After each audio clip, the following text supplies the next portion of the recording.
Glow, glow, glow. Hey! Yeah, I'm so extra. Express myself, I'm next up. Yeah, what more do you say? Coming up. Yeah.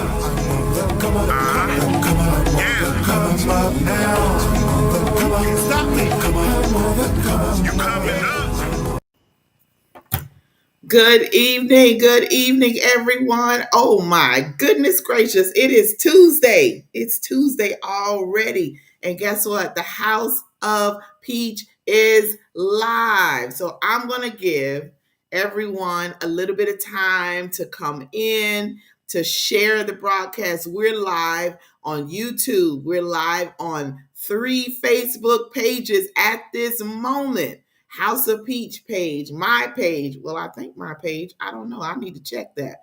Let me follow up and make sure I'm on my page. I don't see that. But at any rate, we are live. Morgan's on. She's coming in a minute. We have a show for you this evening. And I know we say that every week, but this one is near and dear to me, and it's going to help and bless a lot of people. So if you are coming in, do me a favor. Will you please put something in the chat to say hello? Let us know you're here. Let us know that you are live, that you're with us today. Also, if you have not subscribed to the House of Peach, now will be the time to do so. We need you to subscribe. We want you to keep up with what's going on. And then you will automatically get the notifications. Hey, House of Peach is on. We need to get on here. We need to get on. We need to see what they're talking about. We put the flyers out there. So we give you the precursor to let you know. But you need to come on live with us so you can hear it for yourself. It's okay to watch the replay. So if you guys are working and you can't sit down and watch this, we get it. But it's going to be on all these platforms so you're able to watch. I am excited that you are here. I'm excited. Morgan and I appreciate you guys coming on week after week, the comments, the encouragement, everything that you give us for what we're doing. We want to make sure that lives are absolutely changed by what's going on this platform, on this series. We don't come on here just to come on here. We could do that anytime. We come on here with a purpose, and that purpose is to impact the lives of many people. There's my, hi, Morgan. Hey. I'm still trying to. Yeah, because you are frozen and you have this look like, don't say anything to me, but I'm gonna say it anyway. I don't care what the picture looks like. So we're so happy, y'all. I got to tell you a funny story about Morgan. Morgan, I'm gonna tell you business because it was funny. Last week we have Janet on. Oh, she disappeared. Now she can't. Now I gotta wait before I can tell the story. Oh my goodness. Come back on here so I can tell the story. See, that's what happens when you want to run. When somebody wants to tell you business, now you want to run. Come on back in here so you can hear this. Oh my goodness. So come on in, everybody. Come in. Let us know that you're here. We want to make sure that you're on. This show's going to be great. The show's going to be great. I'm excited about it. So at the last Tuesday of every month, we have our He Said, She Said series. So that's where we talk about a topic, and we want as many people, male and female, to come on, and we have a discussion from the male and the female perspective. So I don't know why people are afraid to come on here. You come on. We want to have the conversation. So at last Tuesday and every single month, that's what we do. We highlight during the rest of the month, we highlight female entrepreneurs, those women that are doing great things in their community, have great stories to tell because we make the connection. So many of our guests have connected with some viewers and gotten things that they needed. I know me personally, I have. So I'm always looking for more help, more things that I have not been exposed to. So that's what we do here. So if you are looking for business women in many areas, from marketing to consulting to therapy to, we had a female truck driver. Oh my goodness, I will never forget Jasmine and her story about truck driving. All of that all of those connections here on the House of Peach. So guess what? You got to watch the show. You have to connect. You have to take the people, their contact information, and you got to reach out because we're trying to help you. We're trying to help you. So as of right now, I don't see anything in the comments. I know that there are people watching. I know y'all are just shy. You don't want to say anything. I don't understand, but it's okay. We're going to give you a chance. We're going to give you a chance to get it together. How about that? So our guest this evening. So let me go ahead until while Morgan gets her stuff together, and then I'm going to tell on her. Our guest this evening is a woman that I do not know her personally. I know her cousin, but she has a story to tell, a real live story that I have not had experience with. I've heard of women having experiences with this, but the greater thing out of the story is she has produced a book that will encourage you, and you're going to get all that information this evening, and we are going to support. I've already bought my copy and I've read over half of it and I couldn't put it down. Like I literally do.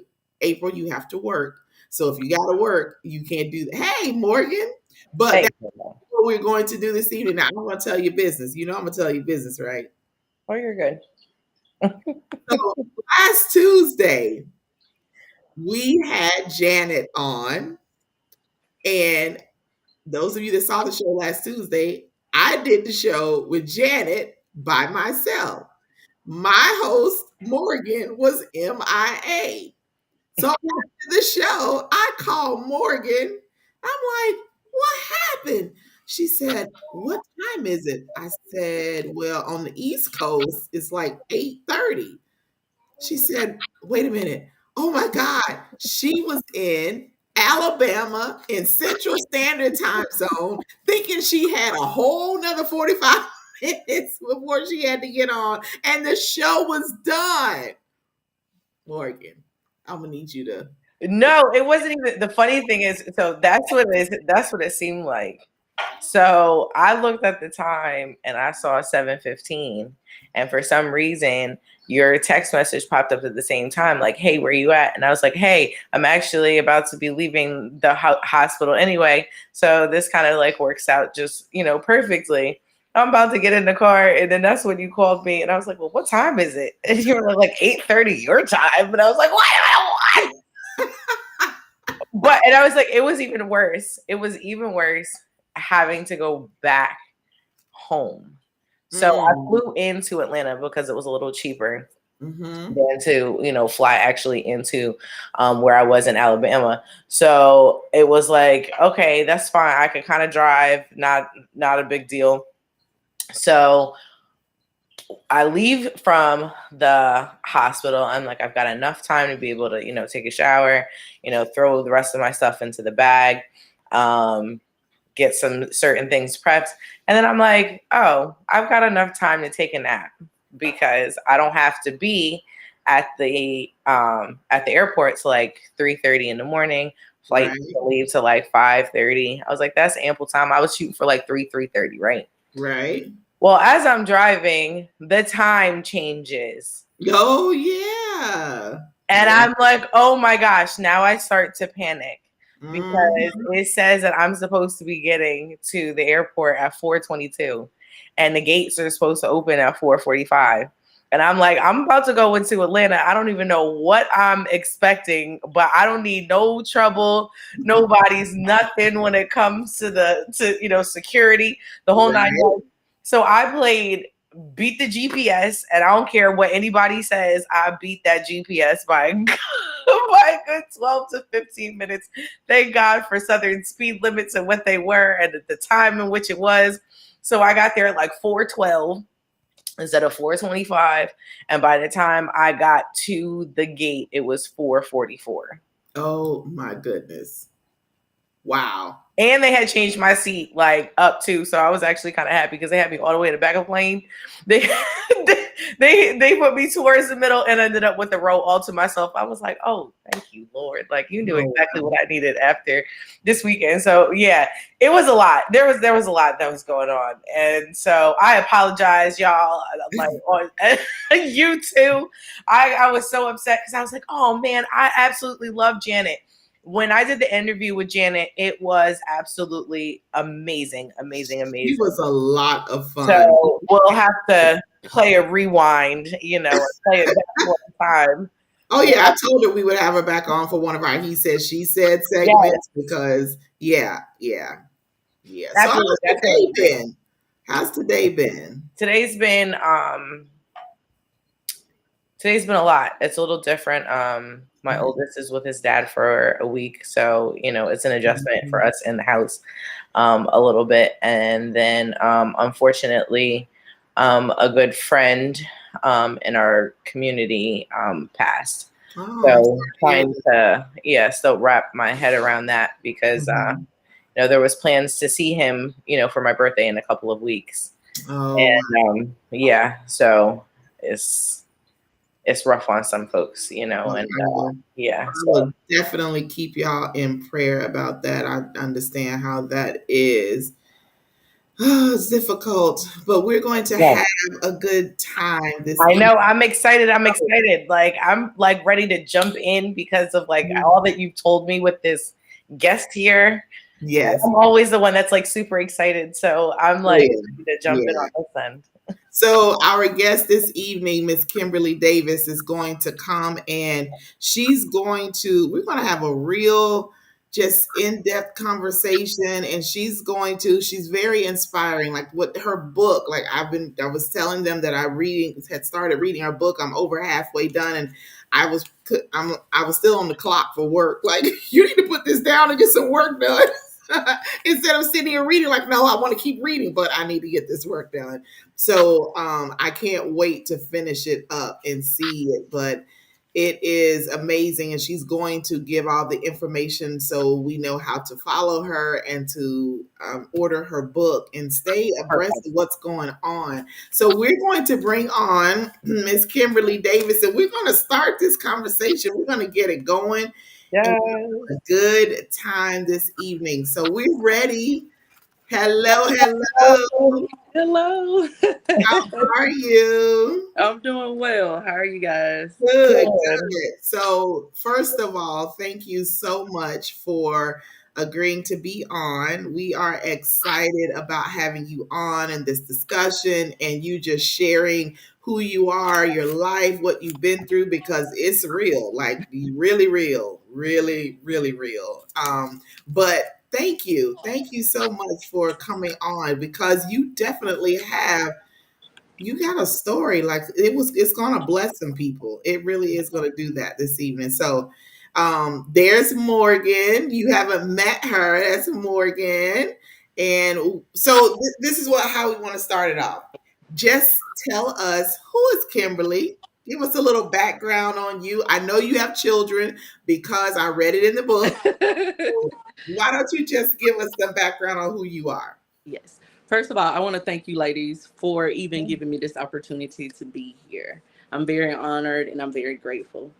And I am pretty much just, I guess, can I say I am who I am? I'm a mom. I have 4 kids, 3 boys, 1 little girl. I work full time. I'm an entrepreneur. I write books. I'm into gardening. I love all things mystical and just trying to figure out stuff like that. I'm always searching, saying for a deeper meaning of anything that happens in life, even though it's bad. So I guess you would say I'm one of them people that always look at it like the glass half full instead of half empty. Right. I guess that's all. Where are you from? I'm from Georgia. You're from Georgia? Yes. Okay. Very nice. That's where I'm from. Hey, shout out to GA. I know that's right. Look, all that pollen had me over there messed up last week. Oh, I know it did. Yeah, it is bad. Like, yeah, exactly. Migraine central, the whole 9 yards.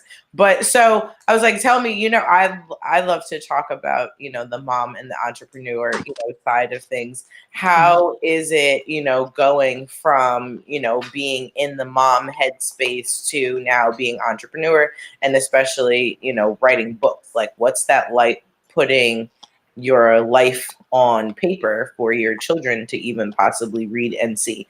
Some people don't necessarily talk about their lives all the time with their children in depth like that. Right. Definitely, I think being a mom prepared me for this journey to be vulnerable enough. Like,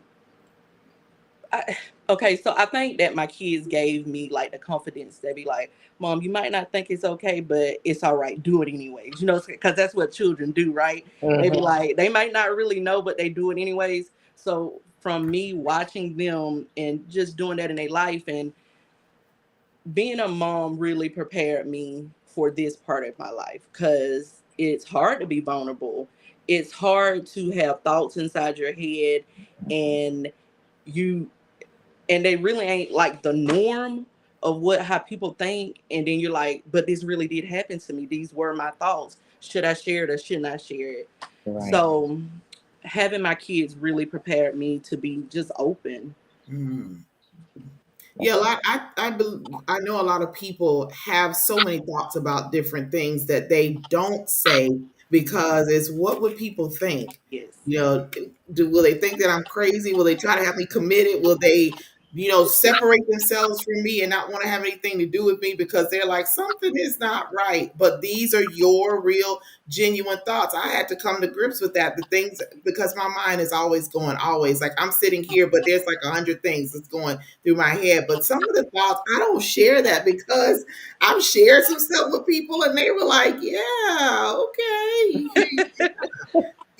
And so then I just retreated. So did you go through that moment of just retreat? Because let me just say to myself that introverted, because y'all don't get it or nobody's going to understand. I don't want you to think that something's wrong with me. Did you have that moment? I definitely struggle with it. Actually, this book sat on my shelf for like over 2.5 years because I struggled putting it out. Like, if you read it, it's inserts in there where I talked about hearing voices, right? And it being so vulnerable, like I was like, no, I can't do this. And I did a lot of fasting and praying and just asking God to lead me, because I was afraid that people were going to be like, this girl is crazy. Like, telling us in the book, instead of taking it in a positive way, I was like, people are going to think I'm crazy.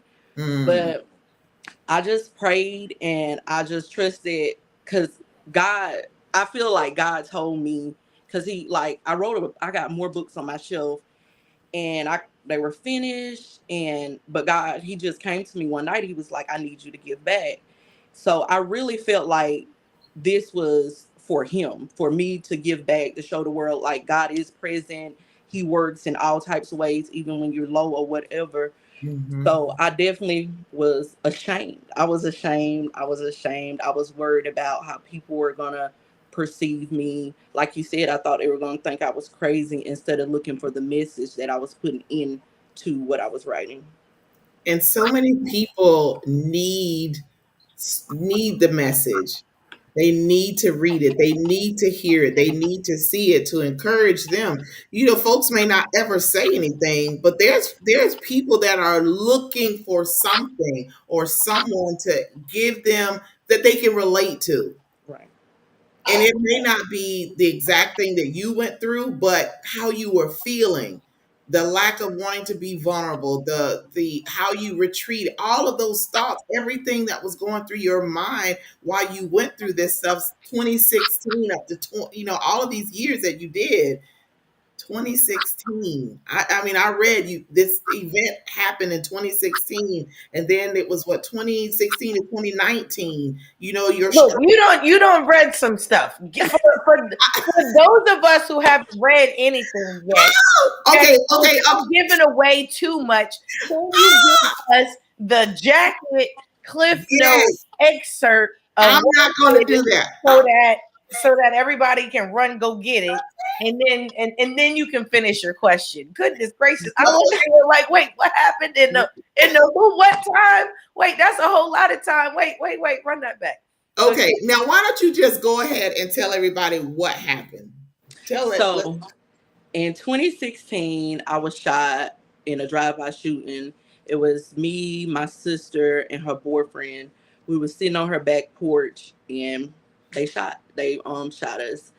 And I got shot 5 times. I got a little scar. I don't know if you guys can see it, but right here, my face, my back, my side, and in both of my legs. I was in a coma for 10 days. It was just like a whole ordeal. I died. I had an experience. I didn't put that in this book, but I had a whole experience of like the afterlife, heaven, hell, whatever you want to reference it to. But yeah, that's what happened in a nutshell. that was an extra small nutshell. Like that. She put that in like a macadamia nut. Good. No, Wow. that was good enough though, because for real, I was like, that's enough for me to want to like, okay, let me go read that.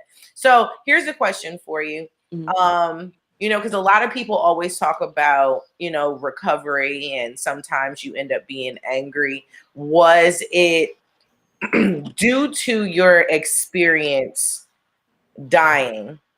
Mhm. Did you have a space in now your recovery where you were angry, or still, why God? Because you hear like sometimes it's always just like, why did this happen to me? Or if God really loved me, why did this person end up having to die? Or why did I get spared and not the other person? All of these these why questions, based upon the experience that you did have in that time. Did it cause you to still wonder why, or did you feel like what you saw there gave you some answers as to how you handled your recovery differently? I'm gonna say I definitely didn't handle my recovery good at all. It took me 3 years down the line to kind of understand. So of course I had that why. Like my sister was gone for one. She wasn't my biological sister, but we was together since we were little girls. So blood couldn't have made us no closer. So not only was I struggling with the fact that I was different physically, I also was different mentally, and I also lost my best friend. Mm. So with all of this, that, and then not only that, I still had to be a mom. I still had to work. I still had to make life happen. So before I got shot, that's all I knew. I knew, like to just, I'm a mom. I go to work. I raise my kids. I do what I'm supposed to do, what they teach us to do. That's what I do. So after I got shot, what I did before definitely wasn't working. So I was like, why me, God? Here it is. There go the big old, why did you save me just to have me go through so much hell? Like, I'm literally because everyone's telling you, oh, God got something for you. You got to be, it got to be something you hear, you survive. Everybody's telling you all these things. But at the same time, you sitting there, you thinking to yourself, I'm thinking to myself, like, how? How? Like I'm literally going through hell. I'm struggling to even get up out my bed. So, but y'all, like people just was like, you're special. God got you here for a reason. It's a calling on your life. And here I am, like, God, why?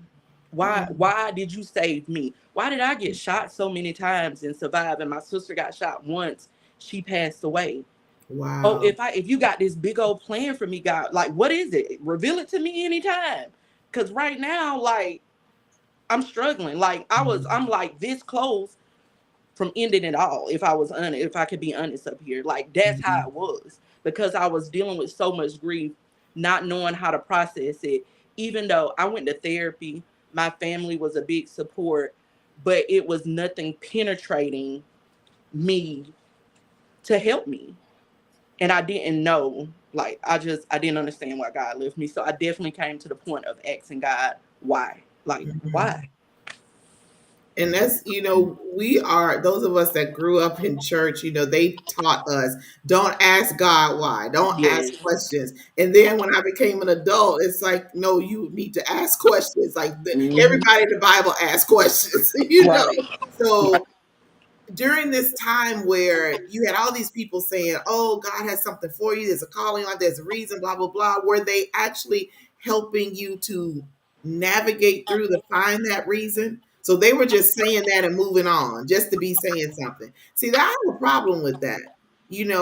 If you say that, then can you help me get to that point? Especially if you see this look on my face of, okay, you say that, but I'm not seeing that. Well, here, let's do this. People don't really do that like they should. Right. How was the time with your kids? Because that's a lot to deal with, to know that they could have lost their mother, and then now when she comes home, she's not the same, and things are not the same as they were. Did How was that with them? How did they deal? Well, actually, actually, two of my kids was actually there with me, like when the shooting happened. My oldest son and the next to the oldest son, he was there. My other two kids, they were with their dad. But coming home, because it's so weird. So I got shot, and I was going through this whole ordeal. I was in a coma, and I couldn't see my kids because at the time, I guess my family thought that it was best for my kids not to see me in that type of position. So when I came up out my coma, all I wanted to do was see my kids.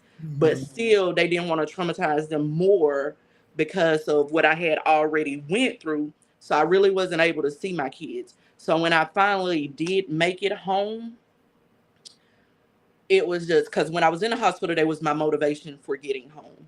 And then when I got home, because I had to come home with a trach, Mm. and I had just it was just so much physical stuff going on. And then, I'm like, my kids got to see this. You know Mm. what I'm saying? Like, oh my God, like, what are they going to think? Because they were small. So it really, and then, like I said, there was something else to pile on top of everything that I was feeling, trying to normalize, trying to make everything feel normal for them because I didn't want them to feel any type of way. So it just had me moving a whole lot faster than I would have normally moved, right? Mm. Like I don't want them to see me struggle. I don't want, because sometimes like in with the trach, you get these clots, right? And I would panic really bad.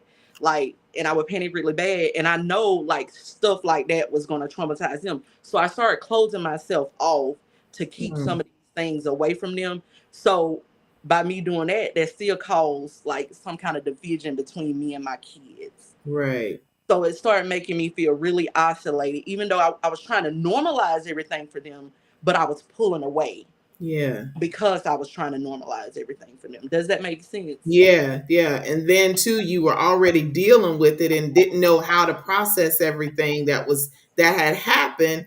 And then that's more stress added on top of it. And it was a lot. It was a lot. Wow.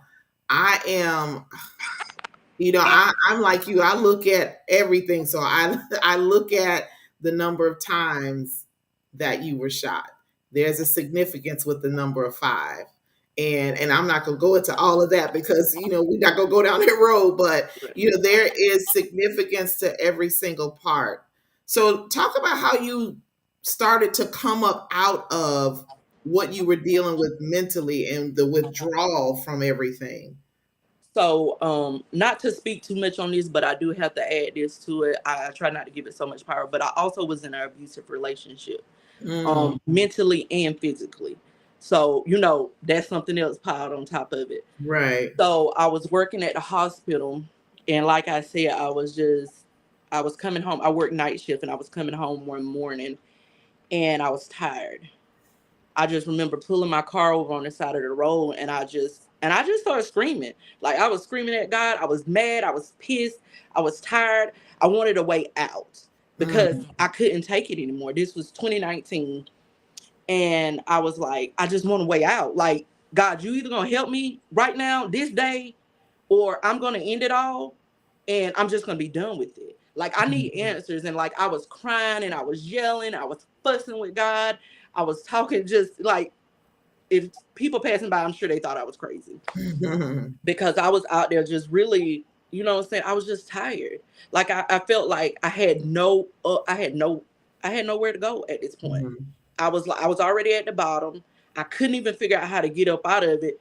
I went to therapy. They just wanted to give me pills.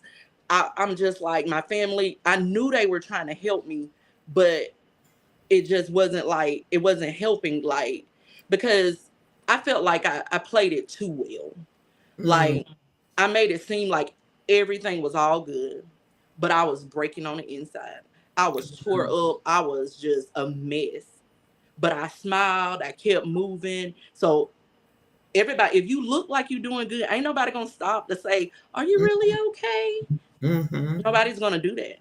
So my family thought I was good. So they was like, they kept on moving with their daily life, and I kept moving. But in 2019, I was just at that point where I was like, God, I'm either gonna take my life, or you're gonna help me.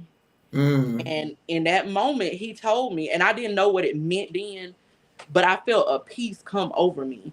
He was like, "You're gonna have to break your own heart to heal it." And I just remember being like, "What? Whatever." But then when I said that whatever, when it came out my mouth, it was like I got this calm feeling. It's a feeling that I have, I just don't, I can't even explain it. But it was a feeling of letting me know, if you trust me, it's gonna be okay. But I need you to trust me. So And so did you feel that at that point of, okay, I'm going to trust what you're saying. I'm going to trust you to get me through this. Or did you still have moments of, why? I don't know. I'm not for sure if I want to just completely trust you. Did you have those moments of doing that? yes, when I said I trust him, it was so sarcastically. I was like, "Yeah, I trust you." You know, that's how it was. It was like, "Yeah, I trust you." Like, because I really didn't want to kill myself. You know what I'm saying? Right. But I knew where I was. Like, I would have attempted. I knew I would have, even though I didn't want to. But I knew I would have attempted. So I was like, "Okay, I'm gonna trust you." You know what I'm saying? Like, and that's how it was. Because, and then on top of that, I got to tell y'all this: my shooting tore my religious foundation down. Wow. It absolutely broke it.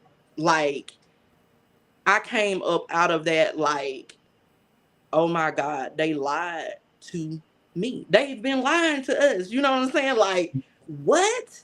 Like, so I'm sitting here trying to process what I seen when I was in my coma, thinking about what they told us about religion and Jesus and all these things. And I'm sitting here thinking, like, what? Like, all of it's been a lie? Because in that time, he, you know, say, I don't know about nobody else, but nobody told me, like, you went to church, you was there on Sundays, you did Easter, you did all of that. But they left out the spiritual part, like the spiritual relationship that you got to have with God. Like, Right. they clearly left this out in church. So, me being what, I was 32 when I got shot. And then I'm coming to this realization, like, what? What? And so that was another dynamic that I had to digest too. Is like, can I break away from religion and still serve Jesus? Can I break away from religion and still, love God? So it was a lot that I was dealing with. Wow. That's heavy to have to process through it, and you just couldn't take it on all at once. I mean, that you have to take it in bits and pieces. What did you do to start that? I mean, after you had this moment, what did God take you through, or what happened bit by, piece by piece to get you to where you are today? So when I was like that day, I was like, okay, God, I'm a trust. And I would love to tell people that I left and I made it home and everything was like, ha. No, it didn't happen like that. It was a process. It really was. It was just a whole road. My first thing that God put in my spirit was to do my own research, to learn it for myself. Like, don't take anybody else's word for it. Learn it for yourself. So it would be times like that. I know from 2019 to 2021, it was like a studying period. I studied all different types of religions. I was trying to put like the dots together. Why is everything so divided? Like, why are they missing the spiritual part about, worshiping the Most High? Like, what is this? Like, why are they missing this part of it?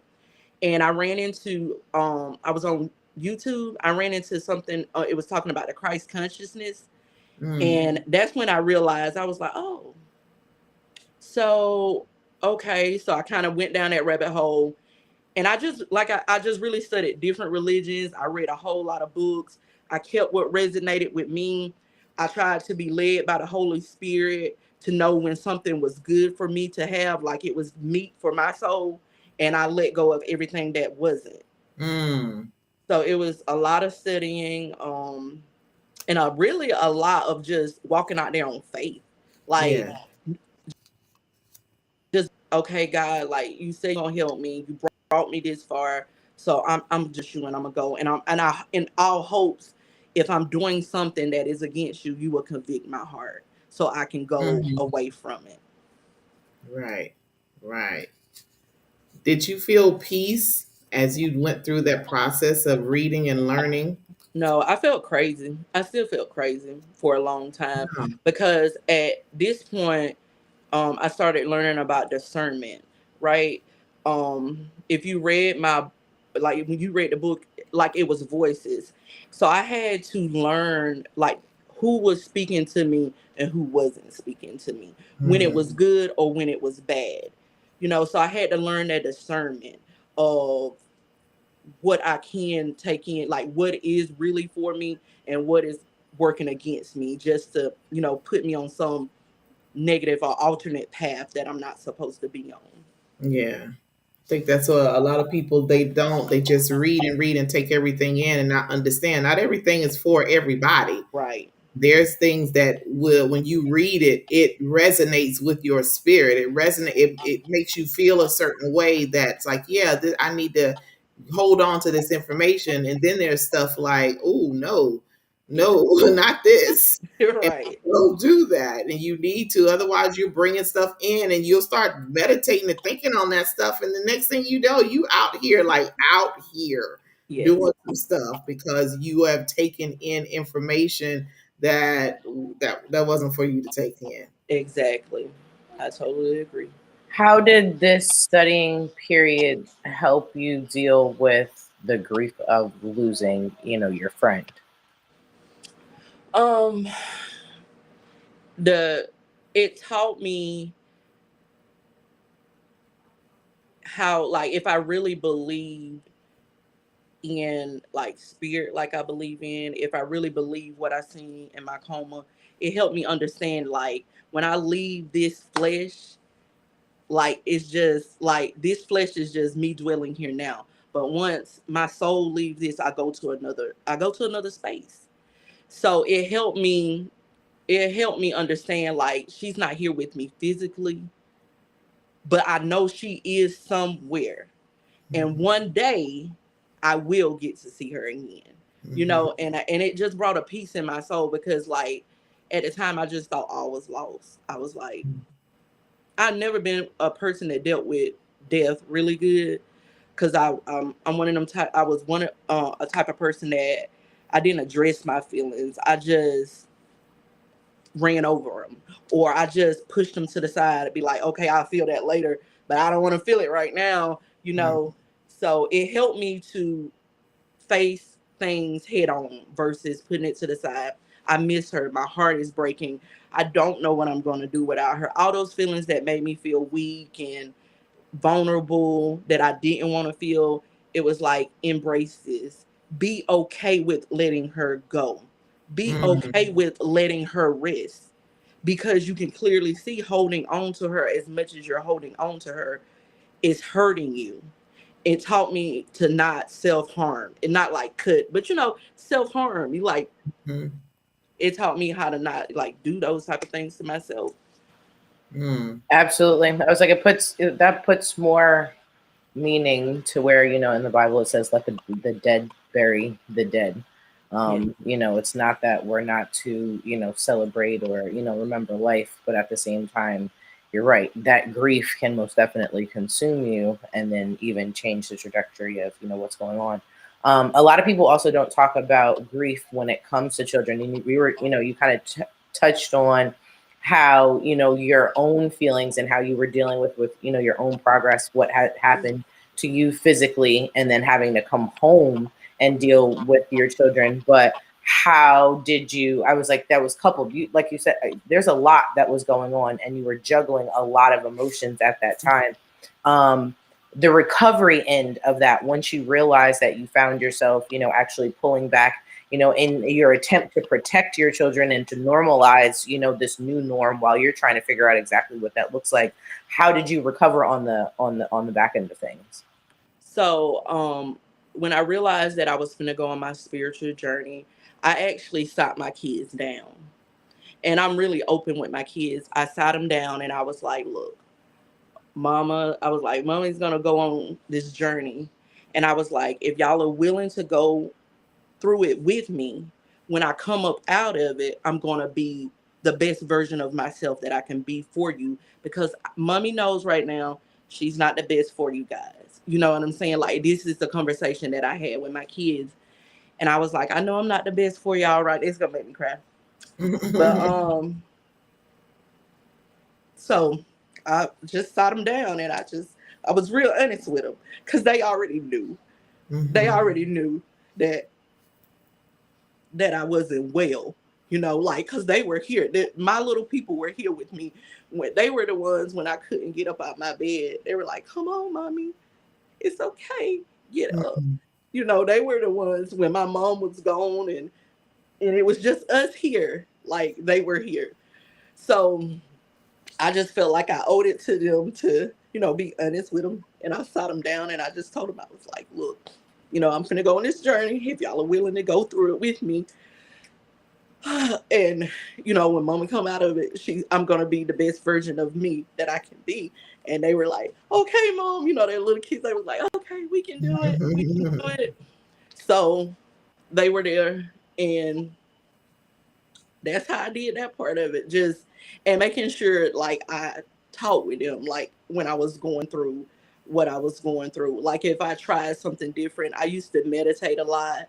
I got into grounding. I understood, like, how everything is energy, like explaining these things to my kids while I was going through, and not just going through the process by myself, but also helping them heal at the same time, and teaching them, like, what are you feeling right now? Like, let me know how you're feeling. You don't have to hold it in, because I did that, and you see what happened to me. So let's be open with each other. Let's learn how to, express our feelings. So a lot of my healing journey, I also had a chance to reteach my kids of ways of dealing with life.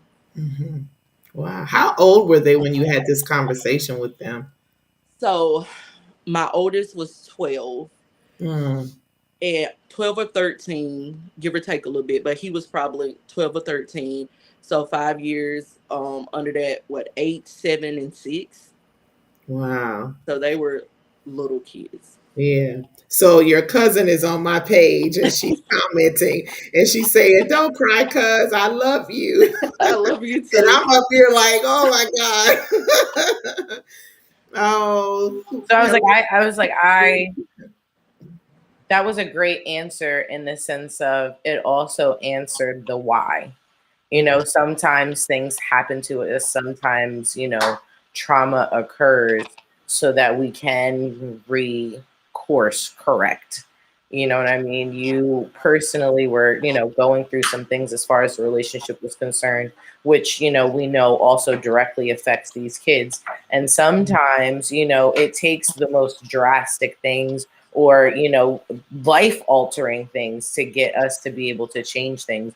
And I think that, because you kept things in the forefront, but still were willing to go outside of like you said, that small box that you felt like everyone told you all of these years, and now you've had an experience where it's like it's so much bigger than that. The fact that you can take that, but then also say, like you said, deal with discernment and be able to take the Holy Spirit and say, hey, listen, this is the journey that we're going on. And then also take your kids with you. That learning experience and that vulnerability to like see that. So many, I think people like underestimate the beauty of that when it comes to like your children. And I'm sure there's a level of respect, there's a level of honesty and a different type of relationship now that they have with you than they did have before. So I commend you for taking that step, because I was like, it's huge, it's brave, it's not for the faint of heart at all, girls. So I'm over here like, yes, high five for you, high five, high five. Oh my goodness. Because we don't give some people don't give their children that opportunity to express themselves and how they feel. And I'm just now with my last child, just now getting to that point of allowing her to be expressive in the air any way, as long as it's not off the walls, Right. be able to express. Because my other kids, it wasn't, I didn't allow them because I didn't allow myself.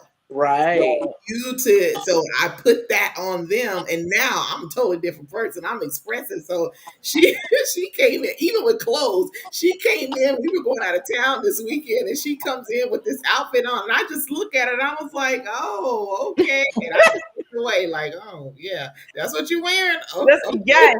Yes. Good job, April. Listen, I am a firm believer in that. You know what I mean? Clothing, music, art, all of those kind of dance, it's all an expression of who you are. And some people show it in different ways.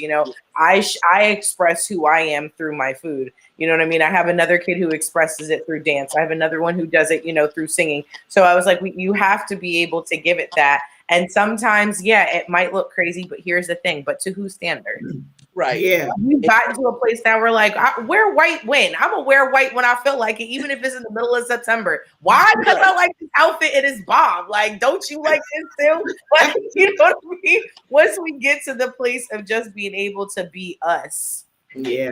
I was like, that's a nice place to to be in. And because we didn't get a chance to experience our parents like that, at no point in time would we know that it's okay for us to do it. So then in turn for us to allow our children to do it. So I feel like, we're doing a good job in being a little bit more self-aware of being able to, open this space for our children to be able to do stuff. Because we can't sit over here cackling in a corner mad, about like, this person won't talk, or this person, did you see how she did it? Like, nobody's ever going to learn how to communicate sitting there tight-lipped, or like I said, cackling in the corner. Like we don't get that. So Exactly. What did that do for your relationship with your kids now that you encouraged them to express how they felt? Because you had bottled up for so long, and now you're at this point of, no, I want you to tell me how you feel. So what did that do for your relationship with them as a group and then individually? Because all our children have different personalities. So what did that do? How did that help? So first of all, it's always a good and bad side to everything, right? So absolutely. it feels good. I'm teaching them, to find your voice. Don't be disrespectful, but have your voice. Don't let anyone silence you, not even your mom, right? But you got to go to school, and teachers, like, they are not used to kids being that way. They are Mhm. not used to kids speaking how they feel respectfully and being okay with it. I got so many calls of, like, from the school, them telling me, "Oh, well, you know what your son said to me? What did he say to you, ma'am?" Well, he said, da, da, da. Was he disrespectful? Was he loud? I mean, so what's the problem? Oh, he just shouldn't say stuff like that. Why, ma'am? So it was just that was one ordeal that I had to do with, like, outside of the house. Inside of the house, it was easy. It made me question myself sometimes, because I gave them the space. If they felt like I was doing something wrong, like, let me know. So it was times that I had to, correct myself as well. Hey, you gave them this space. Obviously, this is making them uncomfortable. So, like, handle this situation. Don't tell them they can do this and then try and get offended for what? You know what I'm saying? So it was definitely a lot of getting used to. It helped me understand the teachers more too. Like when I would be in my feelings if they came to me about something or said something or spoke up about it. So it helped me understand like where the teachers were coming from, what they were feeling at the same time. And then it also helped me talk to the people. Like it just made me be a really like an advocate for my kids when it came to the public school system. It made me really, learn my rights, learn like my kids right, learn my rights as a parent because they were coming up like against them because of them being so vocal. So it really like it taught me a lot, but it also at the same time we were going through a lot as well because everybody was adjusting to this newfound confidence that the whole family has found. So it definitely was a work in progress, still is a work in progress. Right. I love the fact that you advocated for your children in that space because a lot of people don't know how to do that. And you're absolutely right. There are certain rules that are set into place so that your child doesn't do just that. And you're right. I was reading something the other day where it was just like your child, you need to get okay with your child saying no. And why? Because if your child is okay with telling you no, then they can tell the rest of the world no. Exactly.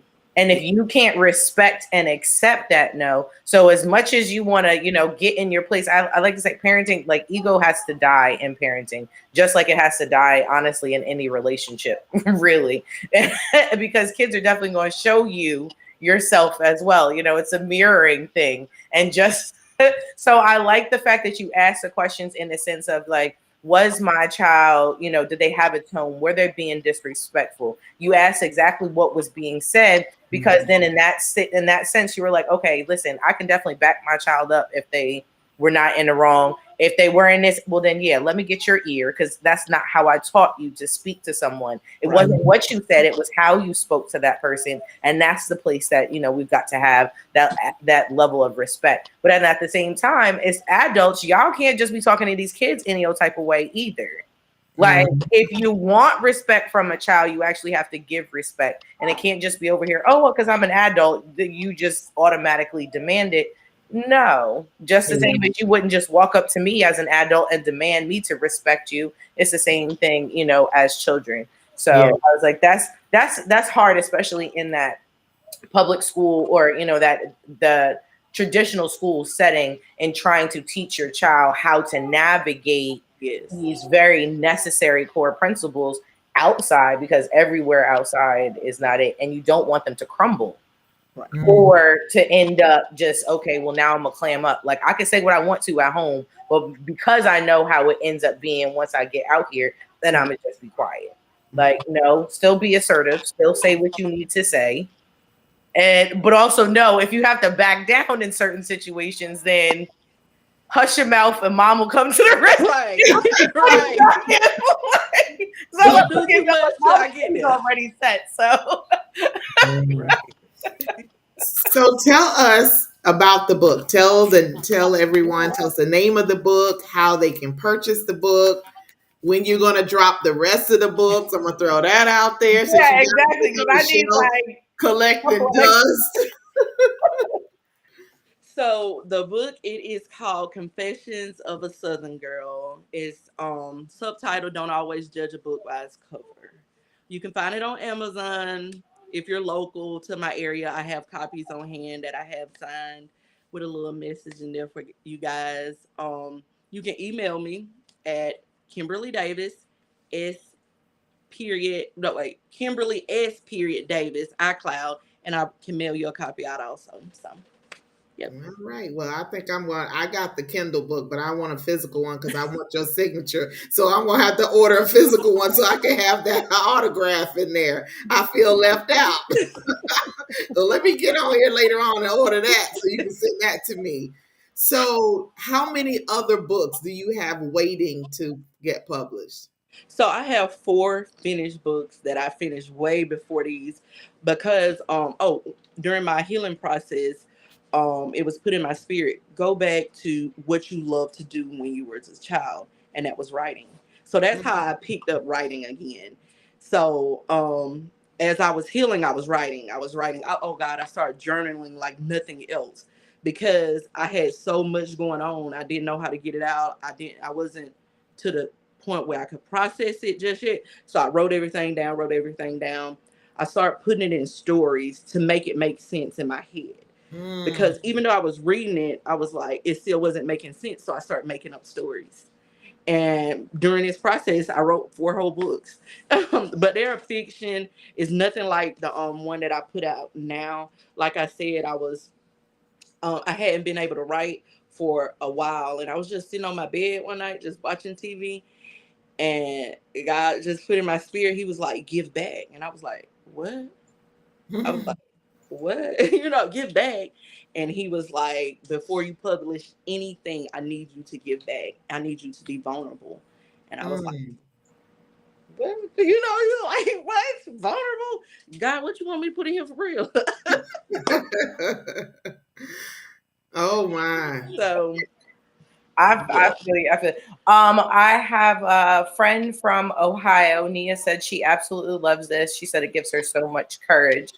And she was like, especially being Black, and I guess in school when it comes to your kids, she's like, it makes it a whole lot even harder. She's like, can you say your email again so that she can be able to get a signed copy? yes, Kimberly S. Davis at iCloud.com. Okay, and I'll make sure I put that in the thing too. So Nia, if you didn't get that, I'll make sure I post it again for you. Yep. And you can also go on Amazon and search it up on Amazon as well. Yes. But go to her email. That way she can get the money for it. There you go. Confessions of a Southern Girl. There you go. There's the book.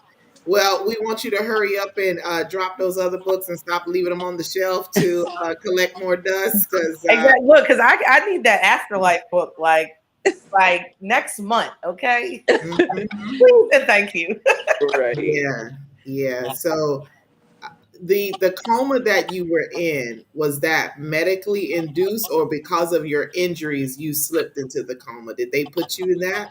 Initially, it was because of my injuries, but Mhm. then because I did have so many injuries, like when I came out, they had to induce me for Oh. some additional time. I think what my mom told me, I don't know if she's in the room, but she was like they was having a problem with my temperature, like they couldn't get it down, and I was fighting. She was like your body was just fighting, like they was Mm. trying to get you to be still. They had to restrain you, and I told, like, it made sense because when I was going through, I was literally inside myself fighting, trying to get back. So it Mhm. made sense that what she said that they seen physically me doing, because I was doing it on the inside as well. Wow. So one of your books detailing how things were when you remember a lot when you were in that coma? I wrote it down so I would never forget. Oh my And that's goodness. how I got a book. And that's in a book? Can you drop that book like tomorrow? Look, I was trying to be nice. That's what I just said by like next month. But like, I mean, Just give it to me unpublished. I'll just take yeah, it on exactly. pieces We of don't care. paper. Like, you can have typos and everything. Like, Right, put it in a legal pad. I don't care, right? Just send it to me like that. Like, what? exactly. Look, can you honestly hear people talking? Like, Yes, yes, I so you definitely can could. hear And people in the room talking to you. yes, Wow. like it was so weird. Like I said, I don't know if my mom's in the room, but I when I came out my coma, like I couldn't talk because my mouth was all wired shut. Like these people told me that I wasn't gonna be able to remember my kids because one of the bullets stopped like a half an inch away from my brain stem, the other one stopped an inch away from my spine. So it was like a lot of stuff going on. It was like, she's not, because my whole spine was like fractured.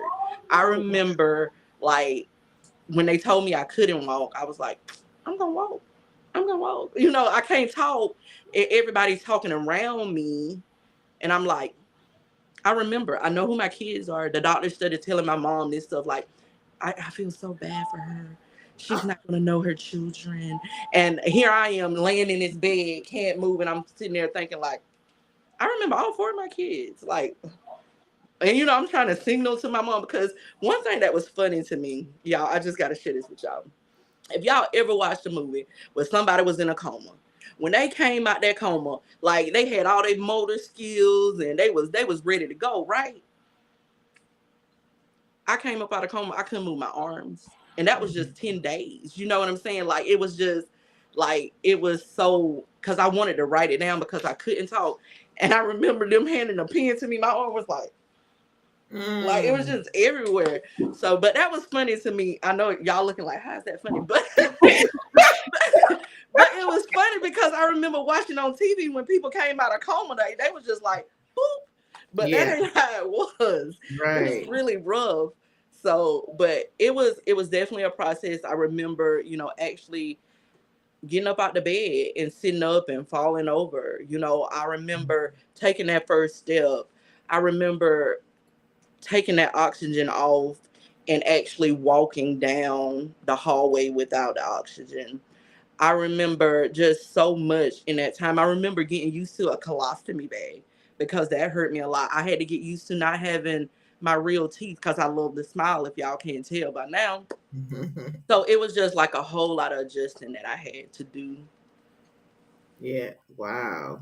I can't wait for that book. I'm ready. I'm for real. I'll take a look. Just scraps of paper, whatever you want to do. If you want to call and read it to me and I record it, like so Exactly. Look, I'll do the audible version. I'll be your narrator. Okay.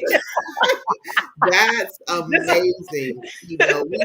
TV has messed us up to It- make they make things look so people are in the worst situation and they come up like you said, they're just like, "Ooh, everything right, is like I never was in there." No, this is real life. This stuff does that's the same way I tell my students about surgery. That stuff you see on Grey's Anatomy, that's not real. What we do right. in the operating room, that's real.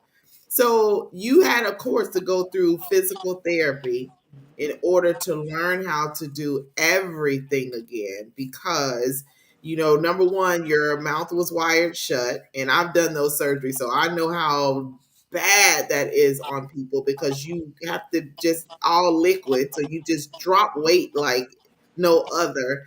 And then now you've been shot these multiple times, you've been in a coma, you've been in the hospital. So how was physical therapy for you? How was that mentally? I know how it was physically, but how was that mentally to have to learn how to do all of that stuff over again? It was um it really like my determination because everybody kept saying that I wasn't going to be able to. Hmm. So it was like I'm going to do this. You know what I'm saying? Like it hurt to hear them say that and then sometimes I believed it because I was in that bed I really couldn't move. But then I was like, once my little toe, that big toe started moving, It was on. I said, I'm gonna do this.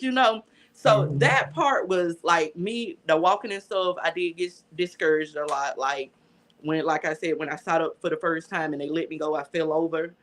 And when I could only take 2 steps and I'm like, can't breathe, just so it did get discouraging, but at the same time, me seeing my kids was my driving force because I hadn't seen them. And I knew the Mhm. only way that I was gonna be able to see them because my family wasn't gonna bring them up there because they just didn't want them to be traumatized and see me like that. I was like, I gotta get home to them. But Mhm. honestly, honest to God, you guys, the hardest part for me to deal with was my mental part, me learning how to live with fake teeth in a colostomy bag. Wow. That was because, not to give it too much energy, but the relationship that I was in, those were the areas that I was most vulnerable at because Mm. those was the areas that, saying I was targeted at. So that was really hard for me to get over. Yeah. And then to deal with what you dealt with and then come home to that type of relationship does not help the situation. It makes it worse. Right. So how would you encourage?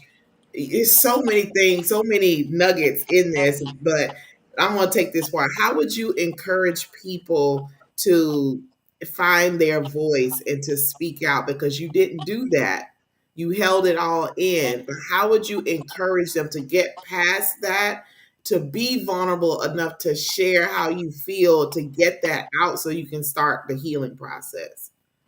So if y'all remember, if you've been here through the whole interview, I said God told me that that I was going to have to break my own heart to heal it.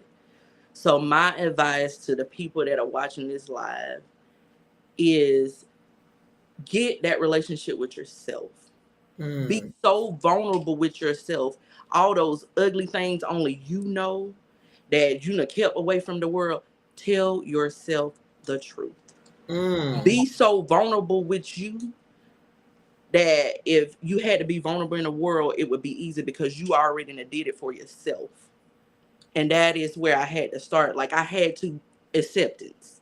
I had to accept who I was then, who I was, saying in the middle, and whoever I'm gonna become. I just had to accept it all.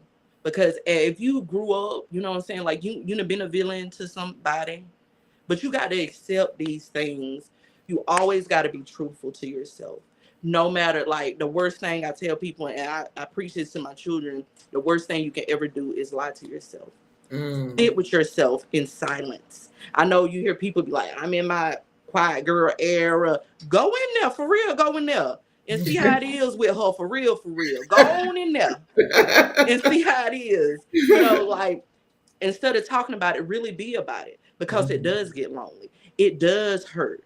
It does make you question your own reality sometimes, because you are just sitting there with you, nobody but you and the Most High. And don't listen, like, listen to people, but don't listen to them to direct your life. Let Right. spirit guide you. Because I tell my kids, like, if y'all don't believe nothing else, when God created you, and all the people that's watching, He created us with everything that we were going to need to win at this game.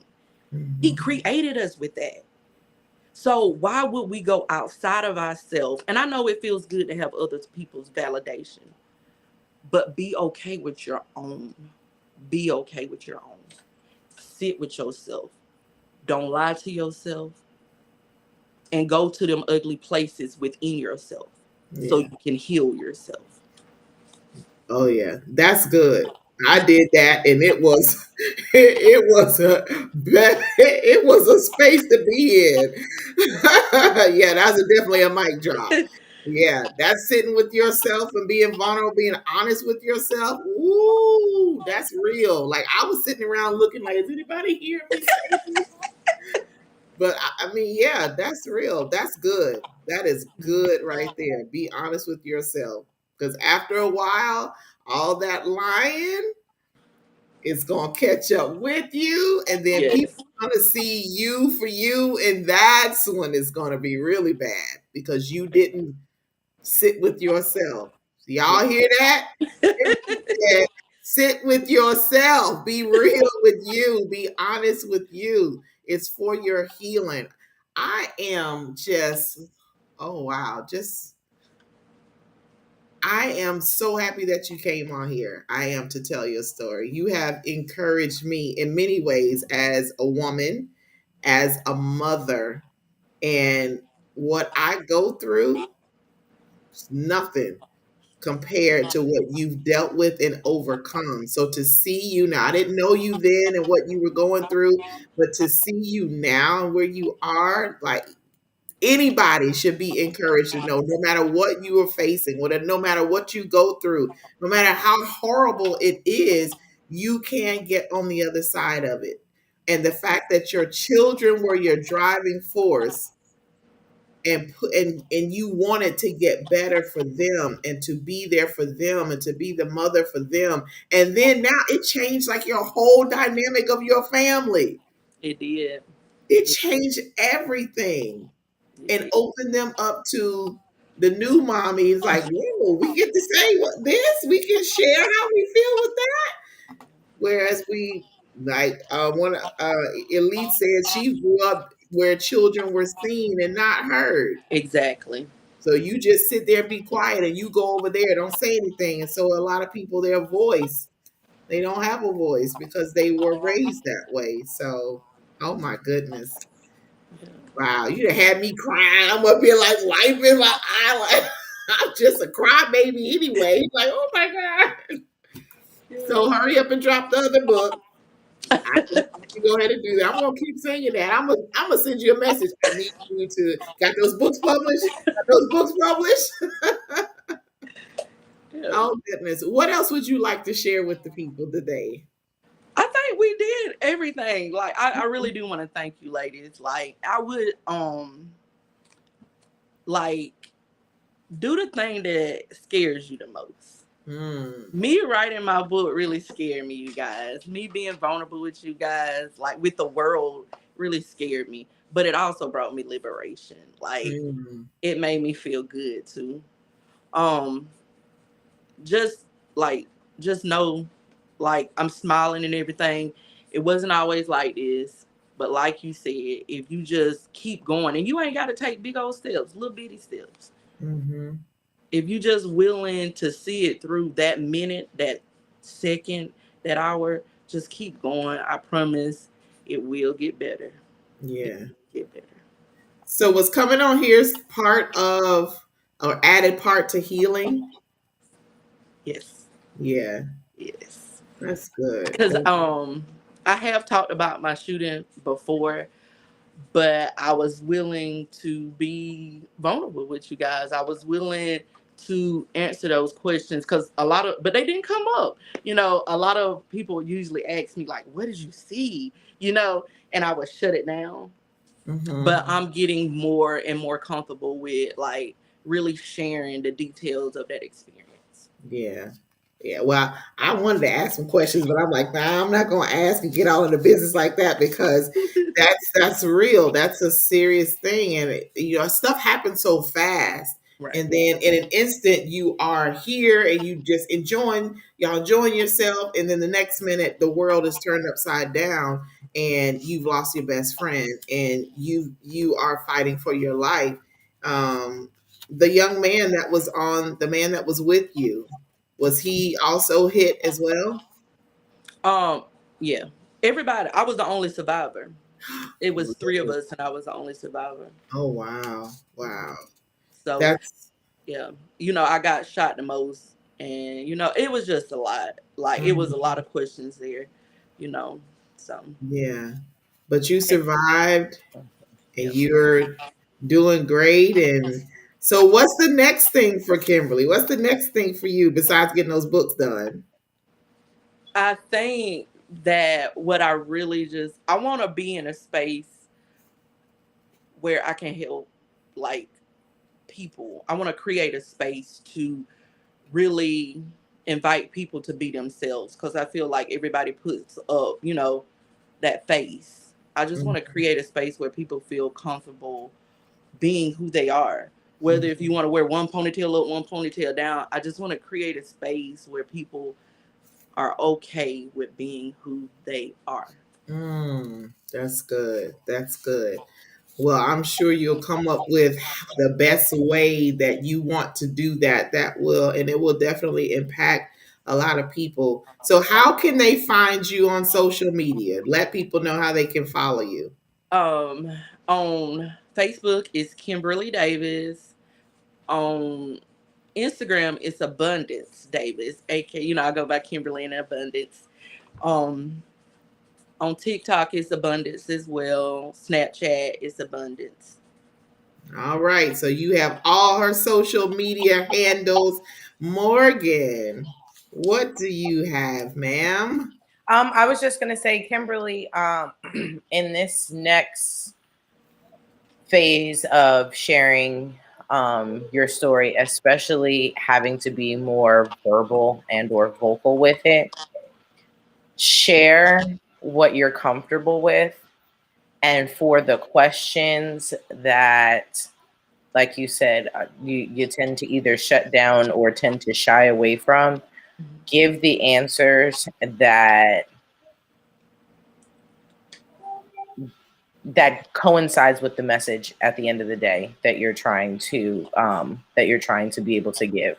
I know in my own personal space of sharing some personal stuff, people ask questions and I feel you where you're like, I don't even want to give energy to that, or like I don't there's just certain roads you don't want to go down at all. And so being able to redirect that in the space of which still allows you to be able to give peace, but then still answers a person's questions without it seeming like you're trying to shut them down or trying to be rude or even trying to just, be closed off. There's still an element of vulnerability, but, a respect and a boundary of like, we're not going to go there. But if we're going to talk about over here, here's the energy that we're going to give this over that way, because it's going to come. But I'm excited for where this is going to, bring you next. And like you said, that advocacy and stuff that you have had to learn in this time, it's all going to, come together, and you're just going to be like, oh, wait, I just did that. Oh, I just did that, and exactly. Then pat yourself on the back, because honestly, like you said, from the beginning of this, you said everything that has happened to you and has had happen with you so far has brought you to this place. Yes. And so, revel in it, look in the space of, what, it might seem like it's broken. There are some pieces that aren't necessarily original or in its original place, but at the end of the day, this is still a beautiful, beautiful piece. And, I'm glad that you are here to be able to tell it. Yeah, absolutely. Thank you so much for that. Thank you. Absolutely.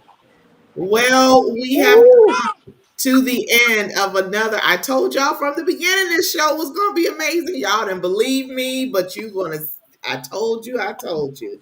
But we're happy that everyone joined. If you're going to watch this replay, I promise you, I know you were absolutely inspired and blessed by what was shared here today. Thank you, Kimberly, so much for coming on and telling your story and sharing about how we can get your book. I got my ebook, but I'm ordering that copy for real. I'm gonna message you like, I need that book. Just tell me where to send the money, okay? Because I need it autographed.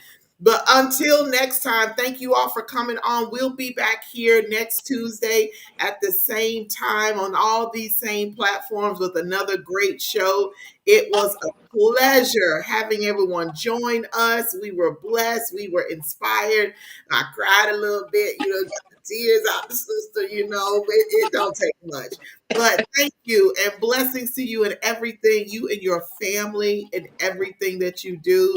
And you are welcome to come back on here anytime. We have our He Said, She Said at the end of every month, the last Tuesday. So you can come back on and join in our conversation on whatever topic we have. You just got open invitation for that. I'm just going to put that out there right now. Thank you. All right, y'all. So we're going to get out of here. You all have an amazing evening, amazing rest of your week. We'll be back here next Tuesday at the same time, 7:15 p.m. Eastern Standard Time. All right, y'all. Good night.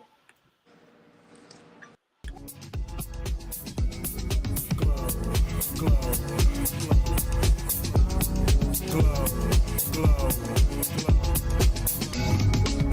Yeah, I'm so extra.